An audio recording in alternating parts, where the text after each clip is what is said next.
আজিৰ দিনত মানুহৰ লাইফ ষ্ট্ৰাগল শুনিবৰ কাৰণে মানুহ ৰৈ নাথাকে মানুহে সাকসেস ষ্টৰি শুনে হয় আপোনাৰ জীৱনত কিমান দুখ কষ্ট হৈছে সেই কথাসমূহ এতিয়া আজি তাৰিখত কোনো মূল্য নাই আৰু অসমীয়া মানুহে যাতে সেই 8 ঘণ্টা কাম কৰাৰ মানসিকতা বাদ দি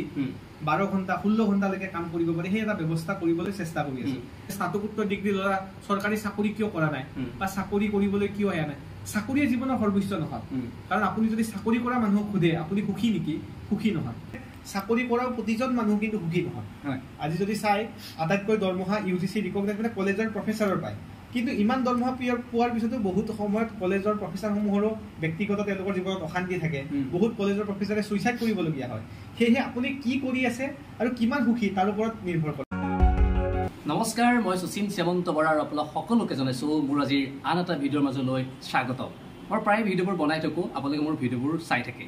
আজিৰ এই ভিডিঅ'টো অলপমান বিশেষ হ'ব গৈ আছে বিশেষ বুলি এবে ক'ব বিচাৰিছো এই ভিডিঅ'টোৰ থ্ৰুদি আন বহু যুৱকৰ কাৰণে অনুপ্ৰেৰণা বা আদৰ্শ হ'ব মই এজন যুৱকৰ কাষলৈ আহিছোঁ তেখেতৰ বিষয়ে হয়তো আপোনালোকে জানে বা তেখেত চিনি পায় বা বহুতে হয়তো চিনি নাপাবও পাৰে মই এইকাৰণে আজি তেখেতৰ কাষলৈ আহিছোঁ যিটো সময়ত বহুতে কৈ থাকে নিবনুৱা সমস্যা ৰাজ্যখনত বাঢ়িছে তেনে সময়ত এই সোণাপুৰৰ এখন ভিতৰুৱা গাঁৱৰ পৰা আহি আজিৰ দিনত তেখেত এজন সফল ব্যক্তি হিচাপে পৰিচিত হৈছে বা প্ৰতিষ্ঠা হৈছে মই কাৰ কথা ক'ব বিচাৰিছোঁ ইতিমধ্যে আপোনালোকে হয়তো নিশ্চয় গম পাইছে যদিহে মোৰ থাম্বনেইলখন অথবা ডেছক্ৰিপশ্যনটো চাইছে মই দেৰি নকৰোঁ বেছি পোনে পোনে মই তেখেতৰ কাষলৈ যাম আৰু তেখেতৰ সৈতে কিছু কথা পাতিবলৈ চেষ্টা কৰিম ইতিমধ্যে তেখেতে বিভিন্ন কামৰ সৈতে জড়িত হৈ আছে ইয়াৰ আগতে যদি চাই তেওঁ গুৱাহাটী ইউনিভাৰ্চিটি তেখেত সাধাৰণ সম্পাদক আছিল তাৰ সমান্তৰালকৈ বিভিন্ন সামাজিক কামৰ সৈতেও তেখেত জড়িত হৈ আছে আৰু বৰ্তমান তেখেতনো কিহত ব্যস্ত হৈছে বা মই ইতিমধ্যে তেখেতক প্ৰতিষ্ঠা হৈছে বুলি কৈছোঁ বা এজন সফল ব্যক্তি বুলি কৈছোঁ তেওঁ কি কামৰ থ্ৰুৱেদি সফল হৈছে সেই বিষয়ে আমি জানিবলৈ চেষ্টা কৰিম পোনে পোনে মই তেখেতৰ কাষলৈ আহিছোঁ আৰু তেখেত বৰ্তমান এখন চকীত বহি আছে আৰু বৰ্তমান সময়ত মই এইকাৰণে কৈছোঁ এই চকীখনত বহিয়ে তেওঁ এনে কিছুমান কাম কৰিছে যিবোৰ কামৰ থ্ৰুৱেদি তেওঁ আন বহুতৰ কাৰণে বা বহুজনৰ কাৰণে আদৰ্শ আৰু অনুপ্ৰেৰণা হৈ পৰিছে মোৰ কাষত বহি থকা এখেত হৈছে মুন তালুকদাৰ আৰু আজিৰ দিনটোত তেখেত এখন মিডিয়া একাডেমীৰ তেখেত স্বত্বাধিকাৰ তাৰ সমান্তৰালকৈ যদি চাই তেওঁ কম্পিউটাৰ ইনষ্টিটিউট আছে তাৰ সমান্তৰালকৈ এটা ৱেব পৰ্টেল আছে আৰু বিভিন্ন কামৰ সৈতে তেখেত বৰ্তমান জড়িত হৈছে পোনে পোনে মই তেখেতৰ কাষলৈ যাম আৰু এই ভিডিঅ'টো স্ক্ৰিপ্ট নকৰাকৈ চাই থাকিব এই ভিডিঅ'ৰ থ্ৰুৱেদি আপোনালোকৰ বহু লাভ হ'ব মই কৈছোঁ যিটো সময়ত নিবনুৱা সমস্যা ৰাজ্যখনত বাঢ়িছে কিন্তু তেনে সময়তে তেওঁ চৰকাৰী চাকৰিৰ পিছত নদৌৰি বৰ্তমান নিজস্বভাৱে তেখেতে কাম কৰিছে তেখেতে গুৱাহাটী ইউনিভাৰ্চিটিৰ পৰা তেওঁ মাছ কম কৰিছে অৰ্থাৎ তেওঁ মাষ্টাৰ ডিগ্ৰী কৰিছে তাৰপিছত তেওঁ চিন্তা কৰা হেঁতেন হয়তো তেওঁ চৰকাৰী চাকৰি এটা কৰিব পাৰিলে কিন্তু তাৰ বিপৰীতে আজিৰ দিনটোত তেখেতে গুৱাহাটী মহানগৰীত মই কৈছোঁ সেই ভিতৰৰ এখন গাঁৱৰ পৰা আহি আজিৰ দিনটোত তেখেত সফল হৈছে মই পোনে পোনে তেখেতৰ কাষলৈ যাম মই আপোনাক স্বাগতম জনাইছোঁ এইটো মোৰ প্ৰথম প্ৰচেষ্টা মই আপোনালোক কৈছোঁ এনেদৰে মই ইয়াৰ আগতে এনেদৰে ভিডিঅ' বনোৱা নাই এই ভিডিঅ'টো এইকাৰণে বনাবলৈ মন গ'ল যাতে আন 10জনৰ এই ভিডিঅ'টো চাই অলপ হ'লেও তেখেতৰ লাভ হয় মই বেছি বৰ বিশেষ দেৰি নকৰোঁ বা দীঘল নকৰোঁ পোনে পোনে মই আপোনাৰ কাষলৈ আহিছোঁ মুন্দা আপোনাক মই স্বাগতম জনাইছোঁ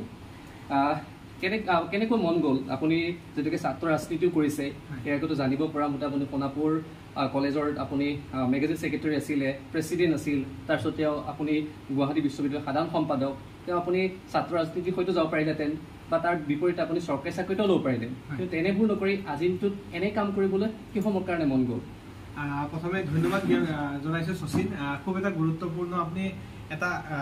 বিষয় এটা আপুনি প্ৰচাৰ কৰাৰ চেষ্টা কৰিছে আৰু শচীন যেনেকুৱা মই ভিতৰৰ পৰা আহিছোঁ শচীনো মাজুলীৰ পৰা আহিছে প্ৰথমে শচীনকো অভিনন্দন জ্ঞাপন কৰিছোঁ যে সুন্দৰ প্ৰচেষ্টা আৰু প্ৰথমে আপোনালোকক দৰ্শকসকলক বিশেষভাৱে স্বাগতম জনাইছোঁ এটা প্ৰশ্ন কৰিছে যে কেনেকৈ মন গ'ল এই অনুষ্ঠানটো গঢ় দিয়াৰ আৰু প্ৰকৃতাৰ্থত কি কৰি আছোঁ ইতিমধ্যে শচীনে কৈছে আপোনালোকে কোৱাৰ নিচিনাই শচীনে কোৱাৰ নিচিনাকৈ মন কৰিলে হয়তো চৰকাৰী চাকৰি কৰিব পাৰিলোঁ হয় কিন্তু মনত এটা ইচ্ছা আছিলে যে আমাৰ প্ৰজন্মটোক কিবা এটা কৰা আৰু কিবা এটা কৰিব লাগিলে এতিয়া আৰ্টিফিচিয়েল ইণ্টেলিজেন্সৰ যুগ এআইৰ যুগ আমাৰ যুৱক যুৱতীসকলে টেকনিকেলি স্মাৰ্ট হ'ব লাগিব হাৰ্ডৱেৰ ছফ্টৱেৰ বহুত কিবা কিবি আহিছে সেয়েহে যেতিয়া গুৱাহাটী বিশ্ববিদ্যালয়ত যোগাযোগ আৰু সাংবাদিকতা অধ্যয়ন কৰিছিলোঁ তাৰ পৰৱৰ্তী সময়ত বহুকেইটা প্ৰতিষ্ঠিত সংবাদ মাধ্যমত যোগদান কৰাৰ সুযোগ পাইছিলোঁ কিন্তু মোৰ লক্ষ্যটো আছিলে তেনেকুৱা নহয় আচলতে লক্ষ্য আছিলে কি মই অকলে সংস্থাপিত হোৱাতকৈ ৰাজ্যৰ বিভিন্ন প্ৰান্তৰ পৰা যিসকল ছাত্ৰ ছাত্ৰীয়ে সংবাদ মাধ্যমৰ লগত জড়িত হ'ব বিচাৰিছে সেই ছাত্ৰ ছাত্ৰীসকলক সংস্থাপিত কৰা সেয়েহে আমি জন্ম দিছিলোঁ institute of mass communication and media studies Guwahati আৰু এতিয়ালৈকে আমি 3 বছৰত প্ৰায় 100ৰো অধিক ছাত্ৰ ছাত্ৰীক সংবাদ মাধ্যমত সংস্থাপিত কৰিবলৈ সক্ষম হৈছোঁ আৰু যেতিয়া আমি এনেকুৱা নহয় যে মই কোনো সফল ব্যৱসায় প্ৰথমে কৈছোঁ মই কোনো ব্যৱসায়ী নহয় আৰু যদি কোনোবাই ব্যৱসায়িক বুলি ভাবিছে তেনেহ'লে ভুল ভাবিছে আমি চেষ্টা কৰোঁ যাতে একদম দুখীয়াতকৈ দুখীয়া ছাত্ৰ ছাত্ৰীসকলে অতি কম মূল্যত আৰু তেওঁলোকে যাতে নিজৰ শিক্ষাগত অৰ্হতা লাভ কৰিব পাৰে কাৰিকৰী দিশতে হওক বৃত্তিগত শিক্ষা হওক আৰু তাৰ ওপৰত লক্ষ্য ৰাখি বিভিন্ন ধৰণৰ কোৰ্চসমূহ কৰাওঁ চৰকাৰৰ লগতো বিভিন্ন সময়ত আমি টুৰ গাইডৰ কোৰ্চ কৰাইছোঁ IT কোঅৰ্ডিনেটৰ কোৰ্চ এতিয়া আৰম্ভ হ'ব আৰু এইসমূহ এটা চেষ্টা কৰিছোঁ আপোনাৰ এই ভিডিঅ'টোৰ জৰিয়তে ছাত্ৰ ছাত্ৰীসকলে তেওঁলোকে যদি কিবা কাৰিকৰী দিশ অৰ্থাৎ ভকেশ্যনেল এডুকেশ্যন কৰিব খুজিছে তাৰো কিছু মই ক'বলৈ চেষ্টা কৰিম মাজতে মই আপোনালোকক জনাবলৈ বিচাৰিছোঁ তেখেতে ইতিমধ্যে গুৱাহাটী ইউনিভাৰ্চিটিৰ পৰা তেওঁ মাষ্টাৰ ডিগ্ৰী কৰিলে আৰু তেখেতে ভবা হ'লে হয়তো ভাল ছেটেলাইট চেনেলত বা কাম কৰিব পাৰিলে কিন্তু তাৰ বিপৰীতে তেখেতে নিজাববীয়াকৈ এখন যি মাছ কমৰ বা মিডিয়া একাডেমি আৰম্ভ কৰিছে ইয়াৰ পৰা বহু ছাত্ৰ ছাত্ৰী উপকৃত হ'ব বিশেষকৈ আমাৰে বহু সমস্যা হৈছিলে ক'ত পঢ়িম কি পঢ়িম বা ক'ত পঢ়িলে ভাল হ'ব এনেকুৱা ধৰণৰ প্ৰশ্ন বহুতৰে আহে কিন্তু তেনে সময়তে তেখেতে প্ৰেক্টিকেল জাৰ্নেলিজিমৰ এখন তেখেতে একাডেমি আৰম্ভ কৰিছে যিখনত পঢ়ি ইতিমধ্যে তেখেতে কৈছে 100তকৈ অধিকে সংস্থাপন লাভ কৰিছে গতিকে এখেতৰ এখন নিজাববীয়াকৈ এই ঠাইতে মই য'ত আছোঁ বৰ্তমান কোন ঠাই হ'ব এইটো জুৰু তিনিআলিৰ কৃপা সিন্ধু পথ অৰ্থাৎ নতুন উৰণীয়া সেতুৰ একদম আৰম্ভণিতে হয় আৰু আপুনি ইতিমধ্যে কৈছে আমি চেষ্টা কৰিছোঁ যাতে ছাত্ৰ ছাত্ৰীসকলে কাৰিকৰী দিশটো পায় এতিয়া অসমত চাব আপুনি অসমৰ ল'ৰা ছোৱালী বহুতেই চাউণ্ড ইঞ্জিনিয়াৰিং ভিডিঅ' এডিটিং গ্ৰাফিক্সৰ কাৰণে মুম্বাইলৈকে গৈছে লগতে গভৰ্ণমেণ্টৰ 2-এখন ইনষ্টিটিউট আছে কিন্তু ব্যৱহাৰিক শিক্ষাটো কম সেয়েহে আমি যাতে ছাত্ৰ ছাত্ৰীক প্ৰথম দিনাৰ পৰাই কেমেৰাৰ সন্মুখত থিয় কৰাব পাৰোঁ ভিডিঅ' এডিটিং শিকাব পাৰোঁ গ্ৰাফিক্স ডিজাইন শিকাব পাৰোঁ ফটোশ্বপৰ কাম শিকাব পাৰোঁ এংকৰিং ৰিপৰ্টিং স্ক্ৰিপ্ট ৰাইটিং প্ৰত্যেকটো দিশতে কিন্তু মই তেখেতৰ পৰা এটা কথা আৰু জানিব বিচাৰিম মই ইতিমধ্যে উল্লেখ কৰিলোঁ সোণাপুৰ এখন ভিতৰুৱা গাঁৱৰ পৰা আহি আজিৰ দিনত তেখেতে প্ৰতিষ্ঠা লাভ কৰিছে বা প্ৰতিষ্ঠিত এজন লোক হিচাপে বা ব্যক্তি হিচাপে নিজকে চিনাকি দিছে কিয় মই সেই তাহানিৰ সেই গাঁওখনলৈ ঘূৰি যাব বিচাৰিছোঁ তাহানি বুলি নহয় বৰ্তমানৰ যিখন গাঁও বা তাৰ পৰা আহি বৰ্তমান য'ত প্ৰতিষ্ঠা হৈছে তেওঁ জীৱনত প্ৰত্যাহ্বানৰ সন্মুখীন হৈছিলে নেকি ইতিমধ্যে তেওঁ গুৱাহাটী ইউনিভাৰ্চিটিৰো তেওঁ ছাত্ৰ সভাৰ সম্পাদক আছিল তাৰ আগতে মই উল্লেখ কৰিছোঁৱেই মই আপোনাক কাষলৈ আছোঁ প্ৰত্যাহ্বানৰ সন্মুখীন হৈছে নেকি বা হৈছিলে নেকি সেই এখন ভিতৰুৱা গাঁৱৰ পৰা আহি আজিৰ দিনটোত এই যিটো আপুনি স্থান পাইছেহি সেই স্থানটো পাবলৈ হয়তো ক'ৰবাত আপোনাৰ প্ৰত্যাহ্বানৰ সন্মুখীন হৈছিলে নেকি প্ৰথমে ধন্যবাদ জ্ঞাপন কৰিছোঁ শচীন গুৰুত্বপূৰ্ণ এটা প্ৰশ্ন কৰিছে কিন্তু আজিৰ দিনত মানুহৰ লাইফ ষ্ট্ৰাগল শুনিবৰ কাৰণে মানুহ ৰৈ নাথাকে মানুহে ছাকচেছ ষ্টৰি শুনে হয় আপোনাৰ জীৱনত কিমান দুখ কষ্ট হৈছে সেই কথাসমূহ এতিয়া আজিৰ তাৰিখত কোনো মূল্য নাই কিন্তু যিহেতু আপুনি সুধিছে আৰু লগতে কৈছে যে প্ৰতিষ্ঠিত ব্যক্তি মই আচলতে প্ৰতিষ্ঠিত নহয় আমি চেষ্টা কৰি আছোঁ আমাৰ প্ৰজন্মই অসমীয়া মানুহে যাতে কাম কৰিব পাৰে আৰু অসমীয়া মানুহে যাতে সেই 8 ঘণ্টা কাম কৰাৰ মানসিকতা বাদ দি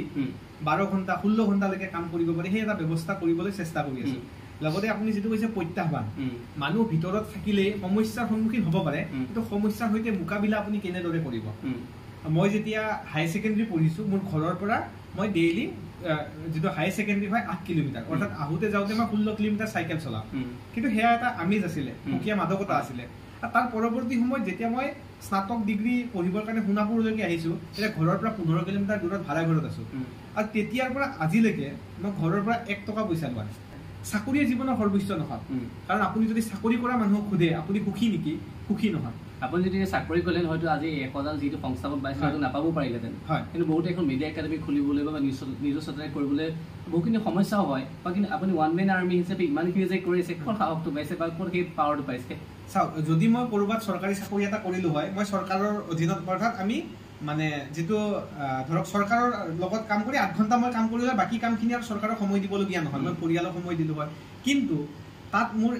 সেই হেপিনেছটো নাথাকিলে হয় এতিয়া যেতিয়া মই ৰাস্তাৰে ওলাই যাওঁ মিডিয়া হাউচবিলাকত যাওঁ তাতে আমাৰ ষ্টুডেণ্টবিলাক থাকে আৰু চবে মোক ছাৰ বুলি মাতে কোনোবাই দাদা বুলি মাতে মই ছাৰ নহয় তেওঁলোকে যে সেই সন্মানটো দিয়ে সেই সন্মানটো পইচাৰে কিনিব নোৱাৰে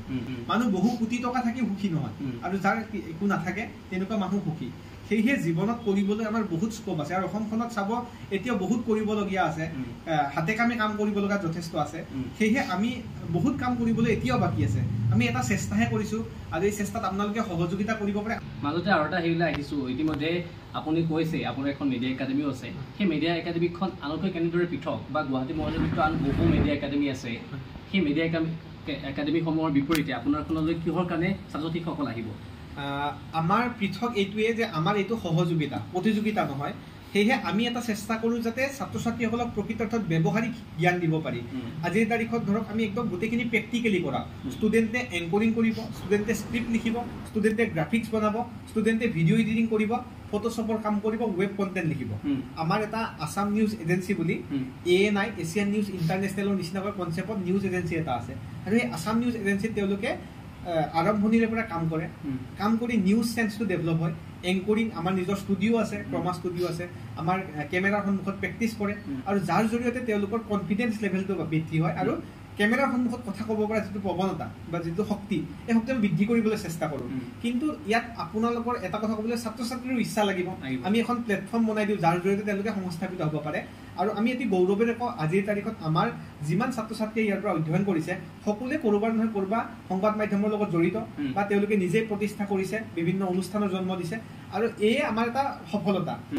বিশেষ ধৰক সফল বুলি ক'লে ধন টকা পইচাৰে সফল হ'ব তেনেকুৱা নহয়। ছাত্ৰ ছাত্ৰীসকলে সুখী, ছাত্ৰ ছাত্ৰী সেইটোৱে মনৰ সুখ। বা তেওঁলোকে আপোনাক যোগাযোগ কেনেকৈ কৰিব? হয়, আমাৰ মোৰ যিটো ফোন নাম্বাৰ 7576934459 আৰু ভিডিঅ'টোতো দি দিব কমেণ্টত। এই নাম্বাৰটোত আপোনালোকে এবাৰ কণ্টেক্ট কৰিব। আমাৰ যিমান চৰকাৰী সুবিধা আছে যাতে আমাৰ ছাত্ৰ ছাত্ৰীসকলে প্ৰকৃতাৰ্থত সেই শিক্ষাটো লাভ কৰে। কৰবাৰ যদি আপুনি ঘৰতে এনেই আছে, আমি ভিডিঅ' এডিটিং শিকাওঁ, গ্ৰাফিক্স ডিজাইনাৰ শিকাওঁ। আজিৰ তাৰিখত ভিডিঅ' এডিটৰৰ বহুত ডিমাণ্ড। মাৰ্কেটত যদি চাই ভিডিঅ' এডিটৰৰ ডিমাণ্ড, গ্ৰাফিক্স ডিজাইনিঙৰ ডিমাণ্ড, ফটোশ্বপৰ কাম কৰা মানুহৰ ডিমাণ্ড, ছ'চিয়েল মিডিয়া মাৰ্কেটিঙৰ কাম কৰা মানুহৰ ডিমাণ্ড আছে। আৰু এই ডিমাণ্ড অনুযায়ী ছাত্ৰ ছাত্ৰীসকলে আমি দক্ষতা অনুসৰি কাম কৰাওঁ। গতিকে মই ভিডিঅ'টো বৰ বিশেষ দীঘল নকৰোঁ। আপোনালোকে যিসকলে চাই আছে, আন বহুতে মোক সুধি থাকে যে ক'ত পঢ়িলে ভাল হ'ব বা কেনেদৰে সুবিধা হ'ব। গতিকে এখেত মোৰ কাষতে আছে, এখেতৰ পৰা বহু কথা শিকিব পাৰিব। তাৰ সমান্তৰালকৈ এখেতে যিহেতু এখন কম্পিউটাৰ একাডেমি আৰম্ভ কৰিছে, তাত IT কৰ্ডিনেটৰ শিকিব পাৰিব। তাৰ সমান্তৰালকৈ বহুতো হয়তো সাংবাদিক হোৱাৰ মন থাকে, কিন্তু সাংবাদিক হ'বলৈ তেখেতসকলৰ গাইডেঞ্চ নাথাকে। গতিকে এখেতৰ সৈতে কণ্টেক্ট কৰিলে অথবা এখেতৰ যি মাস্কোবাৰ এখন মিডিয়া একাডেমিও আছে, সেই মিডিয়া একাডেমিত পঢ়িও আপোনালোকে জীৱনত সফল হ'ব পাৰিব। ইতিমধ্যে মাত্ৰ 3টা বছৰতে 100তকৈ অধিক বৰ্তমান বিভিন্ন সংবাদ মাধ্যমত তেওঁলোকে প্ৰতিষ্ঠা লাভ কৰিছে। গতিকে মই ভিডিঅ'টো ইমান দীঘল নকৰোঁ, ইতিমধ্যে সকলো কথা মুন্দাই কৈছে। তেখেত আজিৰ দিনটো মই এইকাৰণে সফল বুলি কৈছোঁ, সেই ভিতৰৰ গাঁওখনৰ পৰা আহি আজিৰ দিনটো তেখেত এখন চকীত বহি আছে। যিখন চকীত থৰেদি বা য'ত বহি আছে তাৰ পৰা বহু যুৱক যুৱতী আজিৰ দিনটোত উপকৃত হৈছে। ইতিমধ্যে মই তেখেতৰ সৈতে কথা পাতিলোঁ। তেখেতৰ সৈতে কথা পাতি মোৰ খুবেই ভাল লাগিল। আশা ৰাখিছোঁ এই ভিডিঅ'ৰ থ্ৰুৱেদি আপোনালোকৰ অলপ হ'লেও সুবিধা বা লাভ হৈছে। আৰু ইয়াৰ পিছতো আন ভিডিঅ'বোৰ চাই থাকিবলৈ মোৰ চেনেলটো যদি আপুনি ইউটিউবত চাই আছে তেন্তে ছাবস্ক্ৰাইব, যদি ফেচবুকত চাই আছে ফ'ল' কৰিবলৈ নাপাহৰিব। অতি সোনকালে আন এটা ভিডিঅ' লগ পাম। আজিলৈ মানে ধন্যবাদ।